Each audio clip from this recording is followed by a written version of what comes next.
आपको याद है बनारस में गंगा में कुछ मुस्लिम युवाओं ने इफ्तारी पार्टी की थी, उनके खिलाफ एफआईआर दर्ज हुई थी, यहां तक कि कोर्ट ने जमानत देने से इनकार कर दिया था। लेकिन क्या अब वो पुलिस अधिकारी महकमा इन बीजेपी के पार्षद पर कार्रवाई करेगा, एफआईआर दर्ज करेगा? ये वहां पर चिकन पार्टी कर रहे हैं, शराब पार्टी कर रहे हैं, सोचिए। लेकिन बीजेपी के पार्षद हैं इसलिए इनके सारे गुनाह माफ है। मुसलमान अगर इफ्तार पार्टी भी कर लेता है, उसमें वो बेच खाता है वहां पर, तब सारी भावनाएं आहत हो जाती है। सोचिए, 14 लोगों को हिरासत में लिया गया, गिरफ्तारी हुई थी, कोर्ट ने भी जमानत देने से इनकार कर दिया था।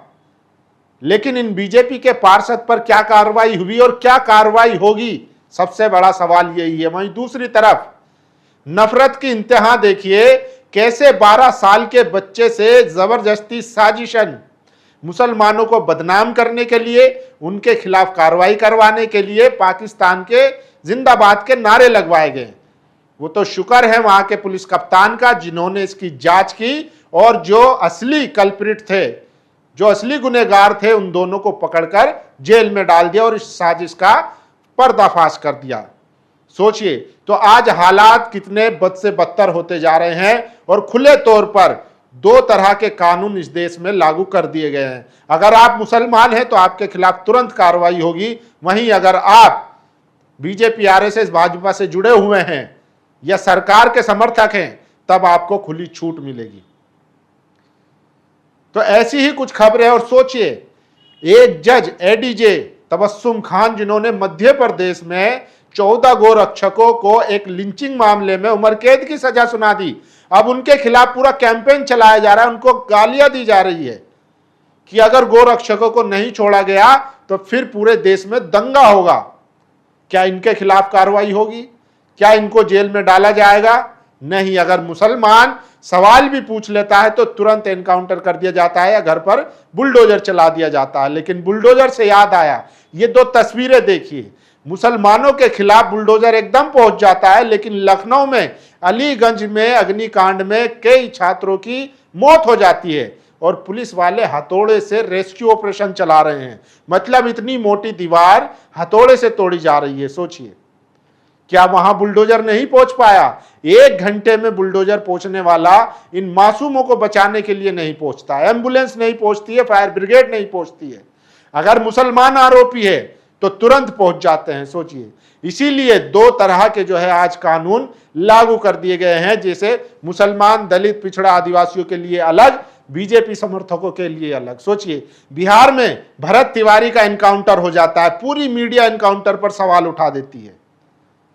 सोचिए, और वो किस तरीके का व्यक्ति था, उस पर अगर आप उसकी टाइमलाइन पे जाएंगे, मुसलमानों को गाली देना, आतंकवादी बताना, नफरत फैलाना, लेकिन उसको क्या बताया जा रहा है कि क्रांतिकारी था, भगत सिंह था।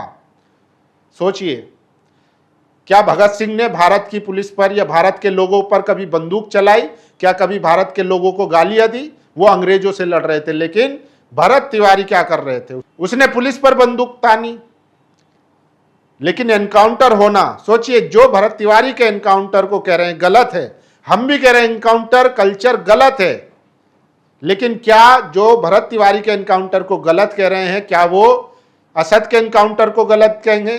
क्या वो दलितों के एनकाउंटर को गलत कहेंगे? क्या वो आदिवासियों के एनकाउंटर को गलत कहेंगे? तो सबसे बड़ा सवाल यही है। और जब पेड़ बोया बबूल का तो फिर फूल कहां से मिलेंगे? जब आपने एनकाउंटर को जश्न मनाया गया इस देश में एनकाउंटर पर, तो फिर ये जो कल्चर है वो आपके घर तक भी आएगा और वही हो रहा है। इस देश में जब संविधान सभाएं चल रही थी, सोचिए, देश के संविधान को बनाने में 2 साल 11 महीने लगे, लगभग पूरे 3 साल। तो क्या जो लोग संविधान बना के गए थे वो इसलिए गए थे कि आगे चलकर आप हिंदुओं के साथ अलग बर्ताव करेंगे, मुसलमानों के अलग बर्ताव अलग करेंगे और दलितों के लिए अलग कानून इस्तेमाल करेंगे? सोचिए, लेकिन आज ऐसा हो रहा है। दरअसल संविधान क्या है, इसको समझने की जरूरत है। संविधान तमाम जातियों के, धर्म के, तमाम लोगों के बीच एक कॉन्ट्रैक्ट है कि सब लोग इस कॉन्ट्रैक्ट को मानेंगे और इस संविधान के हिसाब से ही देश चलेगा। अगर कोई चोरी करेगा तो उसके लिए इसी संविधान में जो प्रावधान है उसी के तहत सजा दी जाएगी। ऐसा नहीं कि मुसलमानों में या इस्लाम में हाथ काटने की सजा है तो उसके हाथ काट दिए जाएंगे, या किसी और धर्म में है कि भाई उसको छोड़ दिया जाए, वो दूसरे की मदद कर दे, तो इस तरीके से नहीं चलेगा। बल्कि संविधान में जो कानून बनाए गए हैं वो सब पर लागू होंगे। लेकिन अब लग रहा है कि जैसे संविधान को ताक पर रखकर अपने मनमानी तरीके से सरकारें चलाई जा रही है। आपको मैं खबरें दिखा देता हूं, उस खबर से समझिए कि मैं क्यों कह रहा हूं और क्यों जरूरी है कि आज देश में संविधान फिर से लागू हो, कानून का राज हो और न्याय सबको मिले। सबसे पहले यह खबर देखिए, बरेली मोहर्रम जुलूस में एक 12 वर्षीय बच्चे से कथित तौर पर पाकिस्तान जिंदाबाद के नारे लगवाकर वीडियो वायरल किया गया। जांच के बाद पुलिस ने योगेंद्र पाल और भुवनेश कुमार को गिरफ्तार किया है। कितना नीच प्रजाति से आते हैं ये लोग, कितना गिरे हैं मुसलमानों के नफरत में। सोचिए, एक गांव में, अब तो छोटे छोटे गांव में भी मुसलमानों को टारगेट किया जा रहा है। यानी कि अब एक अनपढ़ अंधभक्त भी जानता है कि मुसलमानों को कैसे फंसाना है। उनको इस तरीके से वीडियो बना दो कि पाकिस्तान जिंदाबाद के नारे लगा रहे हैं या मोदी जी के खिलाफ कुछ बोलता हुआ दिखा दो, तो इस तरीके से वीडियो बनाकर मुसलमानों को फंसाने की कोशिश की जाती है। तो ये सबसे बड़ी खबर है। और देखिए, ये वायरल खबर है, गंगा में चिकन बियर पार्टी, गंगा वही घटना वही, लेकिन इस पर बवाल क्यों नहीं। इस पर देखिए, बीजेपी के पार्षद गंगा में चिकन पार्टी करते हैं, बियर पार्टी करते हैं, इस पर भावनाएं आहत नहीं होती है। ना पुलिस अधिकारी और महकमा कोई हरकत में नहीं आता है, लेकिन मुसलमान इफ्तार पार्टी कर लेते हैं, इफ्तारी कर लेते हैं जाकर, सबकी भावनाएं आहत हो जाती हैं। तो अब इनके खिलाफ कब कार्रवाई होगी, ये भी सबसे बड़ा सवाल है। और सोचिए, मुसलमानों के मस्जिदों को कैसे एक सिस्टमेटिक तरीके से निशाना बनाया जा रहा है, एक युद्ध सा छेड़ दिया है। खबर आ रही है कि राजस्थान के जो बॉर्डर वाले इलाके हैं, बाड़मेर, यहां पर पूरा एक डेमोलिशन कैंपेन चलाया जा रहा है। जितनी भी मस्जिदें हैं सबको तोड़ा जा रहा है। सोचिए, तो मुसलमान अपने पैगंबर पर प्रदर्शन नहीं करता, उनके लिए मोहब्बत का इजहार नहीं कर सकता, सड़क पर नमाज नहीं पढ़ सकता 5 मिनट की, मस्जिदों में इबादत नहीं कर सकता, तो फिर सोचिए कि संविधान ने जो बराबरी के अधिकार दिए थे उसका क्या मतलब है और सरकार इसके लिए क्या कर रही है। सुप्रीम कोर्ट इस पे संज्ञान कब लेगा, सबसे बड़ा सवाल यह है। देखिए, शायद एक शाकाहारी चिकन पार्टी थी, कल तक गंगा में इफ्तार पार्टी करने से जिनकी भावना आहत होती थी, आज उसी गंगा में चिकन और शराब वाली पार्टी से किसी की भावना आहत क्यों नहीं होती है। शायद इसलिए कि इस बार पार्टी करने वाला अलग समुदाय से है। ये ओवैसी ने ट्वीट किया है। सोचिए, 14 लोगों को जेल में सड़ा दिया गया, उनकी जमानत तक नहीं हुई इफ्तार पार्टी करने पर। पूरे देश में हंगामा बर्पा कर दिया। यही मीडिया चिल्ला रहा था, लेकिन शराब पार्टी, चिकन पार्टी, ये सब जायज है अगर बीजेपी के पार्षद है तो।